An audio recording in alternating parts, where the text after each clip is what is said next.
Hi everyone, I'm Thea and I welcome you to the very last episode of our summer podcast series, Inside Knowledge, Your Summer Catch-up. I would like to thank you for watching or listening to our series for the past more than a month. It's been a real pleasure to work on these episodes and to speak with our experts and authors. And for the last episode, we are speaking with TED speaker and author of the Wellbeing Book, Dr. Andrew Sharman, to give us his tips on how to increase our productivity and keep healthy overall well-being. Hi everyone, this is the last episode of our summer series podcast, Inside Knowledge, and we are again joined by Dr. Andrew Sharman for his last episode with us. And in the last two episodes, we spoke about mental health in the workplace and how to avoid burnout, about your physical health and why it is so important for your overall well-being. And today we're going to speak about how we can focus on doing our job well, because we live in a world where we're constantly bombarded with information on our phones, news feeds, and so on. But however, Andrew, in your book, you say that the more information we have, the less likely we are to focus on one tick at a time, which exhausts our brains and that leads to unproductivity. So my question is, what can we do to stay more focused and increase our productivity at work?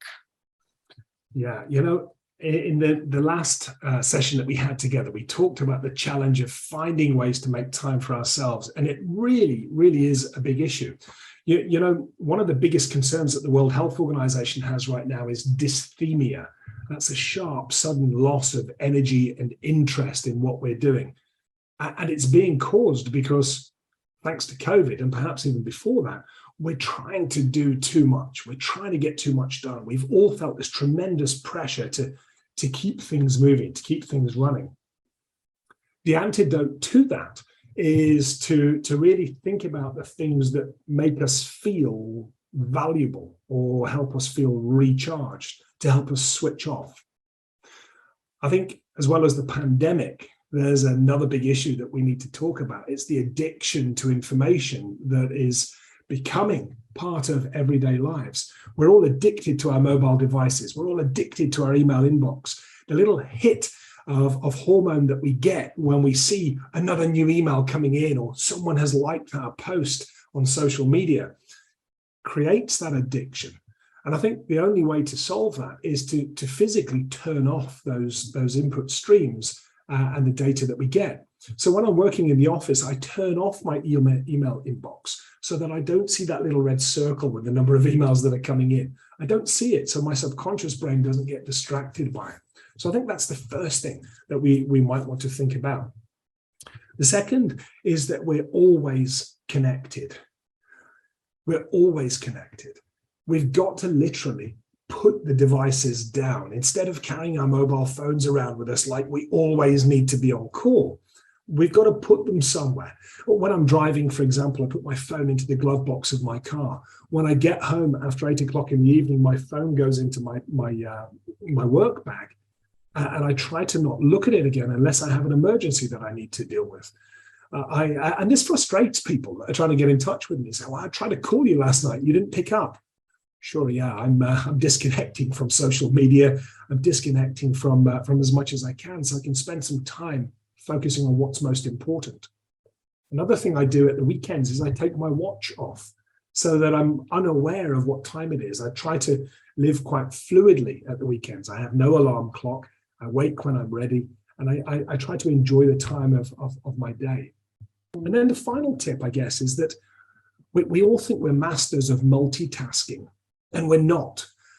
A colleague and friend of mine, Dr. Theo Companol, a renowned neuropsychiatrist, tells me that multitasking is the art of messing up as many things as possible in as short a time frame as possible. None of us can multitask.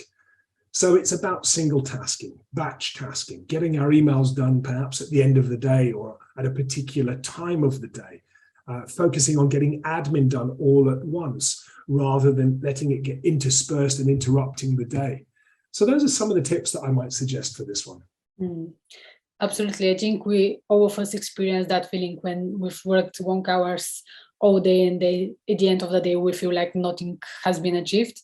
So yeah, I'm sure your tips would help to avoid that in any future situations. And then my very last question for you is, what are your top tips to keep our bodies, minds, and souls healthy and thriving? It's not just about our work, but also for our personal life, just in general, how to keep ourselves healthy. Well, I think it's important to find an activity that's very different to what we do in our working lives, something where our brain gets the challenge to think differently and particularly think creatively. Over the last couple of years, there's been a proliferation of books about everything from how to chop and stack wood to the art of crochet, to the importance of salmon in the wild rivers around the world. I'm currently reading a book about black truffles, something I knew nothing about, but after my dog found a truffle in the forest recently, now I'm kind of getting interested in that and thinking about how I can train my dog to find truffles so that we can enjoy them at the dinner table. And I think giving our brains something that's very different to what we normally do is really great for our brain, but it's great for our body too, because it allows us to try different movements, different body positions, different postures, whether that's running up and down the hills chasing a dog looking for truffles, or sitting quietly in a space as we learn how to crochet or darn or knit, or physically getting out there chopping wood and really working up a sweat. So I think that might be my final tip, to find something that's very different, something that perhaps you've been interested in for a while but have never found the time to really get into. So I hope that might be useful for some people too. Yeah, I hope so as well. And I think that's a great way to end our summer series with those great tips, because mental health is very important. And I hope your tips are going to help many people to not struggle with it. So thank you very much. It was a great pleasure to speak with you in this and in the previous episodes. Thank you for taking the time, and have a fabulous day. Been a pleasure to be with you. Thanks to you, Taya. Thanks, everyone. Wish you all well. Bye-bye. Thank you.